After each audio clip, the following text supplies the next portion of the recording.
Hot off the press, Port Arthur LNG is expanding, or at least they got the go ahead to expand with phase two. And so they got the green light. So what this means is that they are going to nearly double their capacity, and they're going to cement Southeast Texas as a global energy hub. And we're going to unpack this and what does that mean for real estate in Southeast Texas. We're talking about jobs, investments, housing, short-term rental plays. We're gonna break it down in this episode right here.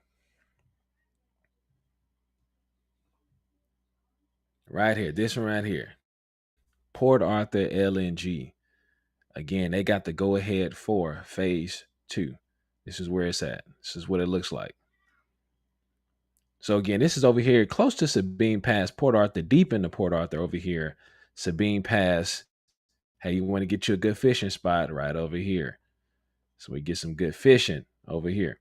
But Sabine Pass, okay. And this is where the plant is at right here. And if you know anything about this area, it is loaded with plants all up and down here. But this one here is going to cement uh, Southeast Texas as a global energy hub for LNG, right? For liquid natural gas. Okay. So let's dive into it. I'm gonna grab this. Boom. Here we go.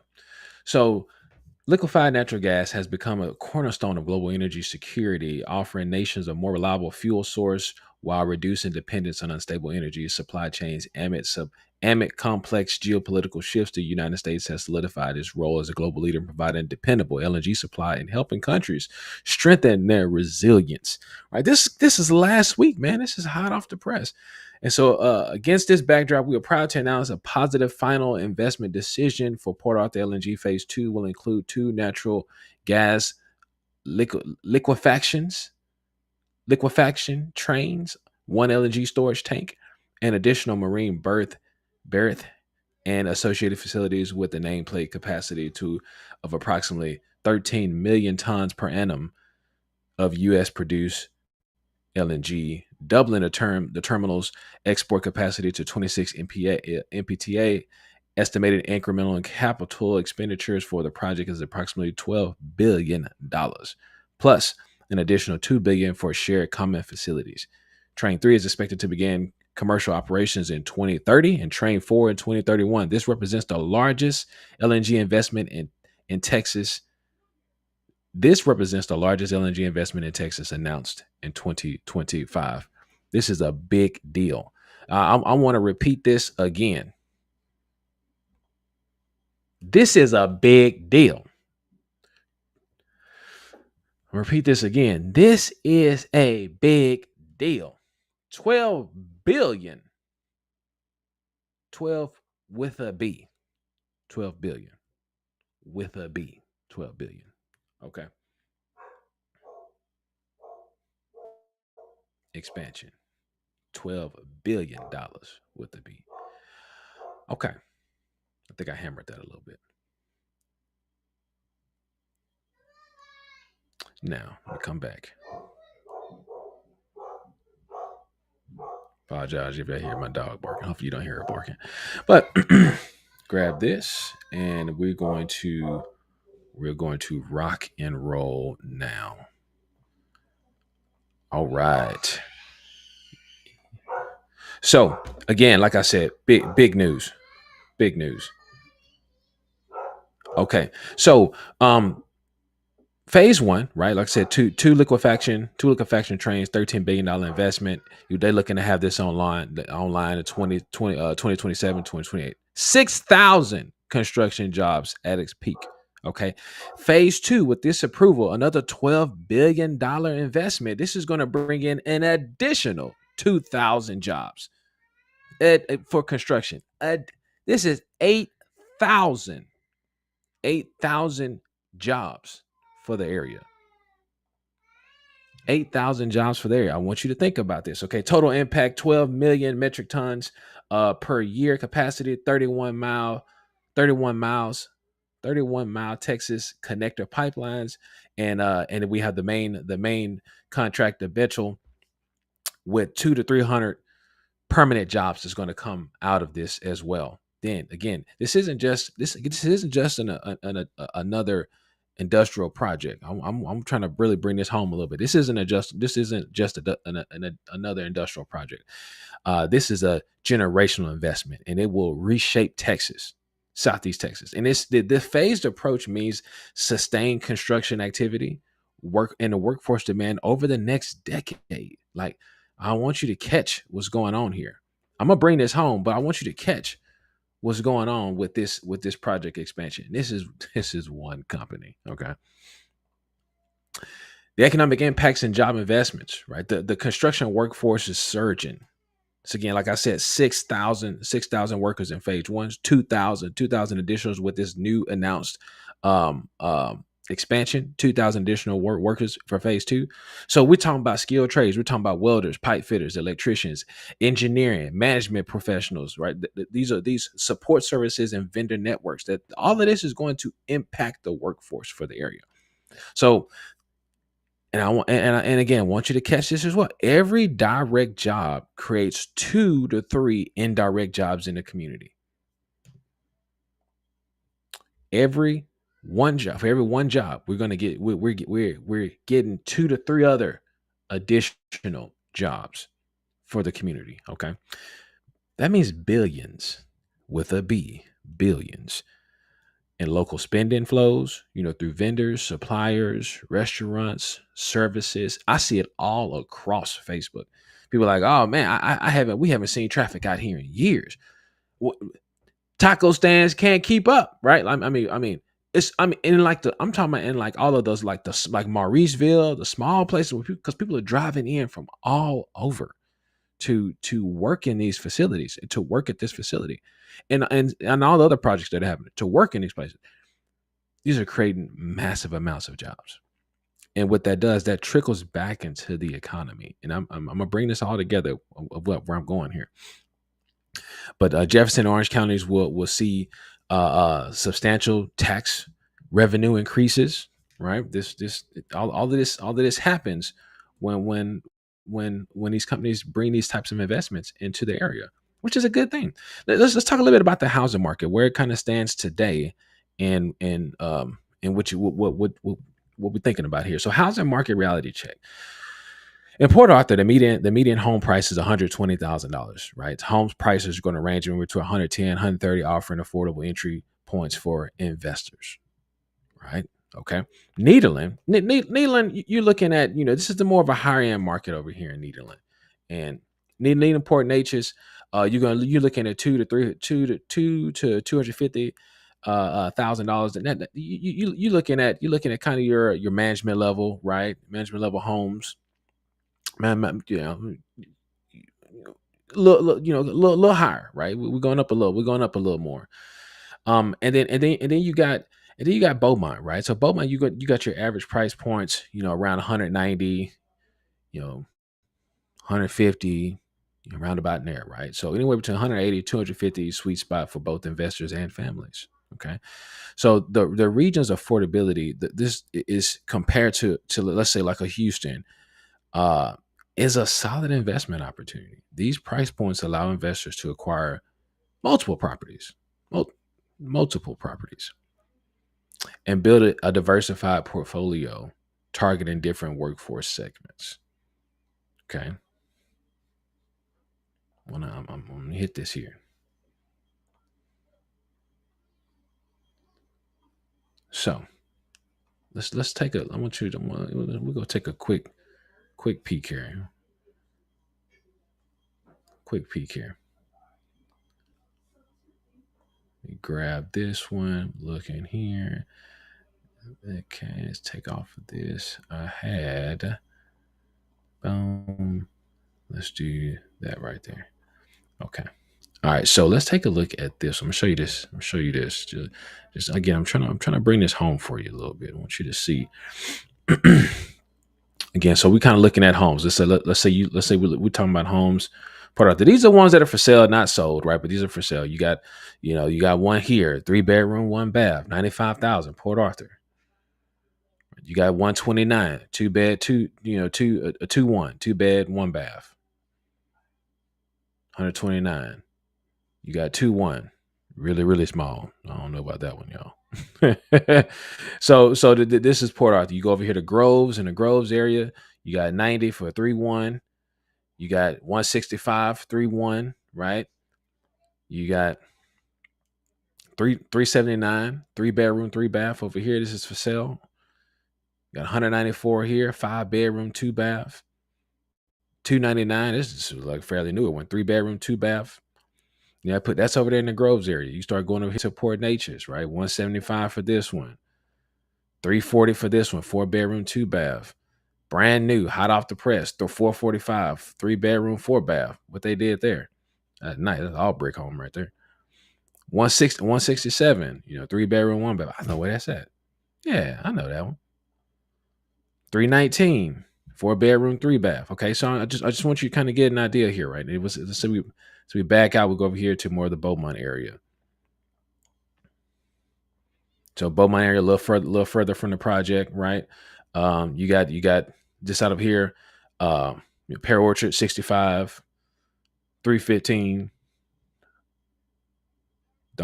That's definitely an investment property. That definitely investment property. 150. Hey, they did that nice. 150 right there. Okay, come on. Oh, well, look at that. That's a nice one. All right, and you jump up here more West End, right? You got 370, 4 bedroom, 2 bath, 3.2 over here, 149. 100 right here, 3.2. Probably got some work to do on this one. Yeah, I see. Like, got some stuff on top of the roof there. 179. So again, I'm just trying to show you some things here, just to give you an idea, give you understand where we're coming at. Okay, let's jump into the rental market. Where I'm going here, where I could be going. This is all depending on what if you're looking for homes, you might be looking for homes to flip. You might be looking for homes to flip in the area. You might be looking for a home for yourself. You might be looking for short-term rentals. So let's take a look at this. So here's what some of the long-term rental rates are looking like in the area. So Port Arthur apartments are going to run you anywhere between $900 to $1,100, right? 3 bedroom houses, $1,200 to $1,400. Let me zoom in for you. Needle and Beaumont, $1,400, $1,600 a month.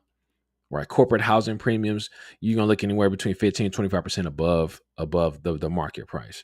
Short-term rentals, right? The average daily rate that's going in the area right now, $130 to $170 a day. Occupancy rates are 55 to 65% baseline.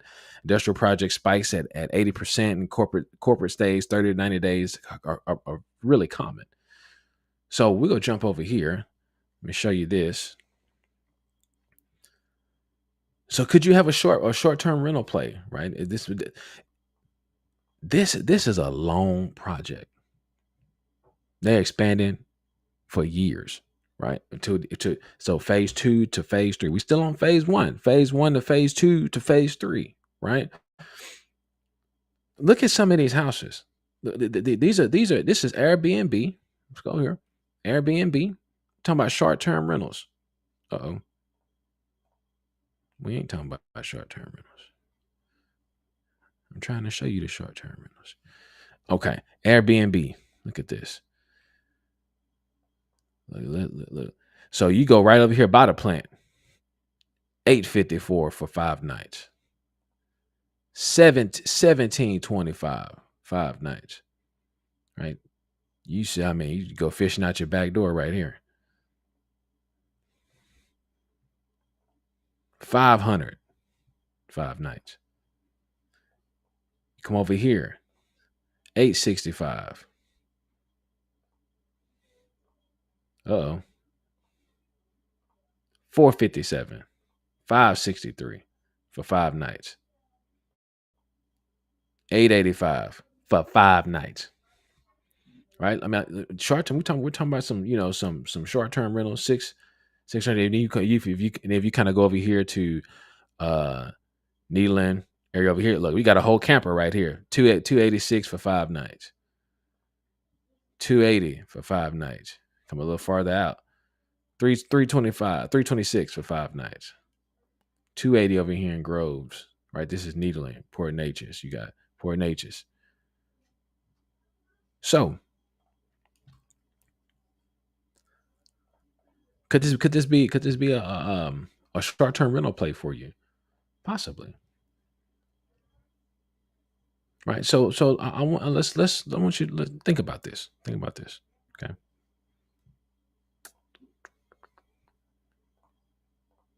Think about this. $180,000 house in Groves generates 3,000, 3,000 plus dollars a month for as a short term rental versus 1,400 as a traditional rental. I want you to think about that. That's 115% revenue premium.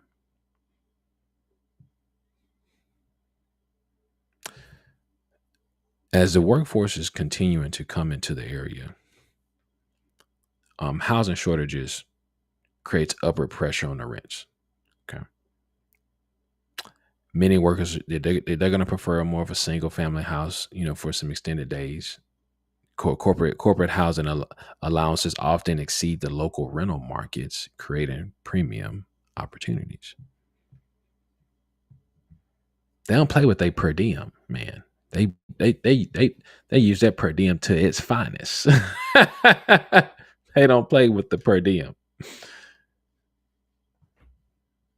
All right, let me get. So let's look at this. Maybe. Come on, here we go. Short term rentals, right? You could target some engineers, supervisors, folks who prefer home comfort over hotels, right? You kind of your management, right? You kind of got your management levels there. And it doesn't necessarily have to be. I'm just just in general, right? Furnished properties command premium rates, right? You can focus on the 3 to 6 month corporate stays with utilities included and with utility included in the pricing. RV parks, land development. Listen, like raw land in Jefferson and Orange County could run anywhere from 12,000 to 25,000 an acre. Okay, RV pads rent $400 to $600 a month. And like I said, when you have workforce housing demand, it makes these developments, right, cash positive really really quickly. Can't guarantee nothing. I'm just you have to run the numbers. You have to run the numbers yourself. But you can have some RV parks and there's land available. RV parks, land development, right? You got the multifamily investments, right?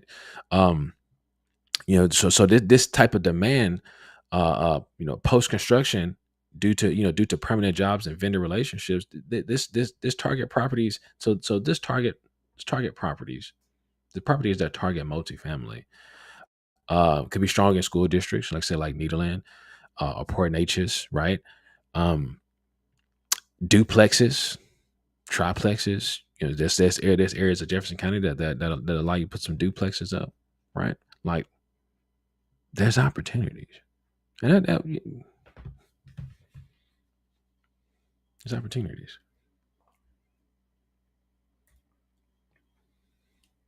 Oh, I think I jumped too fast. Here we go. We're talking about education in the area.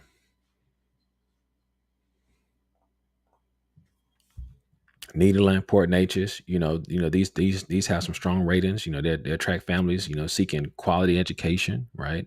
New residents bring diversity and talent, enriching the local schools and programs, right? When you have new people coming in, increased population supports new restaurants, retail services, tax revenue improvements, right? To fund better roads and utilities. You get some economic diversity when you have more folks coming in. And I tell you, once you're out here, a lot of times the locals don't like it. Like, ain't that people coming? Hey, this is how the world works, man. People come in, especially when they coming in for some of these construction. They coming in for these construction projects for 10 years, 5 years. They're gonna be here, right? All kind of folks come in to put these projects together and so these things work. The region maintains a solid, solid outdoor lifestyle, right? I mean, folks love fishing out here. They love fishing in South, fishing, hunting. Everybody got a boat. They give me a boat. I don't got a boat yet. Y'all come buy some houses for me so I can get a boat. The region maintains like I said, outdoor lifestyle, coastal fishing heritage, and I'll tell you what, that when I say it's for real, it's super cool. There's events that happen all the time. This year was our first time going to the Port Nature's boat racing event that they had. Super cool. Like, I've never seen boat racing. Man, they had Formula One boats and Formula something in between boats, and folks was flying. There was water flying everywhere, boats flipping over, and people were winning, and it was cool. I was like, wow, I did not expect that. Like, I did not know boat racing was that fun. Um, oh, they got all sorts of stuff out here. That coastal living is real out here, and it's cool. Like when you especially if you're coming in from out there, you just don't really know. Like, man, what is this place? It is like how you make it. You know, like it really is. I say it all the time because we've traveled the country all over the place, and you see that if you take a look at any of our other videos on the channel, right? We traveled the country for a while, and we've learned this saying, and I say it all the time, and that's home is where you park it. Home is where you park it, and if you're gonna park home here for a couple of years, you can make the best of it. Have fun, right? Find some things. Um, let's jump into this now. There are some risks, and I always want to share that, right? You got the environmental concerns, market volatility, infrastructure strain, right? Project execution. So you got weather. People are we're out here in the south. We're in the coast, right? So you want to monitor regulatory changes that regards to emissions and water use, and so environmental groups may challenge these expansions sometimes, right? So sometimes this stuff gets delayed, right? Because you have that. You want to stay informed through some of the local planning meetings and industry publications. Kind of keep you abreast as to what the environmental concerns are and what's going on, right? Market volatility. LNG prices and global demand fluctuate with geopolitical events. They do. I mean, it was just about almost 2 years ago. They had a halt on all LNG. It's like, oh, geopolitical stuff is real. You're like, come on, y'all. We just trying to make it as a country. Don't get me going. I'm sorry. I'm not sorry. Listen, it's ridiculous. We're trying to make some money as a country. Let's make some money as a country. Diversifying investments across proper types don't over leverage on single projects, right?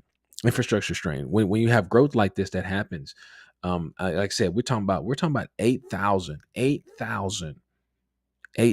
workers coming, new workers coming. That's a whole city. You see so many cities out here, man. That's a whole city.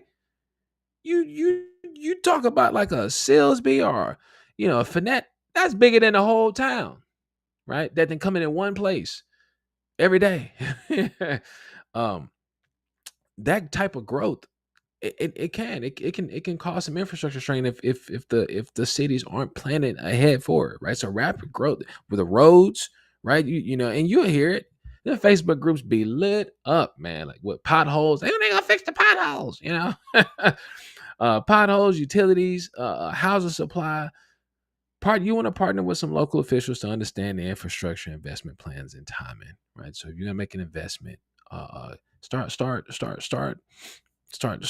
that conversation now, right? If you're going to look to put on a big investment, like you're going to build a new subdivision, you looking for some good quality, a good amount of land. You want to have that research. You want to talk to some of these officials way ahead of time, right? If you plan it maybe 2-3 years out, start having those conversations now And if you've been investing for a while, you know how this go. You're a developer, you know how this go. Have some conversations now, right? Project execution are some of these other risks. Construction delays, cost overruns. This project has truly, it has seen its ups and downs, right? They lost their biggest contractor because they was fighting it out over 2020, right? Zachary, I think Zachary had pulled out of this deal, so they had that, and man, it was big folks got furloughed for a little bit as they was warned. Stuff, it happens, like it happens, you know. So you want to, can you plan for those things? I mean, can you anticipate those things? You want to try to anticipate. Sometimes, companies that they start fighting with each other, right? But here's what you know. Here's what you know. They ain't gonna leave that place by itself. They ain't gonna. I mean, they didn't start this project. They ain't just go just stop it, right? And it's just gonna be over. It might pause for a couple. It might pause for a month or two while lawyers fight it out. But they gonna finish it. They go- yeah, we're already talking about $24 billion into this thing. You know what I'm saying? Like they ain't stopping it, right? Okay. So where's the out? So let's again we'll talk. I'm overview some of the opportunity once again. Port Arthur LNG this expansion is representing once in a generation opportunity to invest in Southeast Texas. Right, when we're talking about jobs, jobs are coming, housing demand is building, and you can make some smart money moves here. Right, short-term rental plays, for some immediate cash flow. You can do some RV parks when you're looking for long-term growth, some affordable housing for strong school districts. Right, to strong school districts, diversified portfolio approach for risk management. You got some options here. There's some opportunities here coming now that probably won't ever come again at this magnitude. 8,000 8,000 people for this area is a $24 billion worth of investment. That's a lot. And it's just one plant. Like there's a whole nother one down in Orange, right? So the question isn't whether this opportunity exists, is whether you're positioned to capitalize on it. If you are, give me a shout. If you're planning on it, give me a shot. And I don't mean you have to jump in with a whole lot. You just start. Just start. So make sure you give me a shout. Okay. So if you really you looking to do this, if you looking to be a part of Southeast Texas making this transition and transforming, and you looking to get into you looking to do some real estate investing, even if you're looking to move to the area, you're looking to do some investing, make sure you give me a shout. Roland Thomas, I am your local real estate professional. I'll help you find the right opportunities, find the deals, help you run the numbers, and make sure that it'd be a good investment for you. I'm definitely not one to just say I've been in corporate sales and leadership for a long time, and so my transition to real estate, I bring all of that wisdom, knowledge, and understanding value, and understand if it's a good time for you to the table. Okay, so make sure you give me a shout. And all my information is in the description below. Make sure you click that link. You can set up a 30-minute call with me. You can email me, text me. I'm here. I'm open. Love to have that conversation with you. And till then, we'll see you on the next video. Have a great day.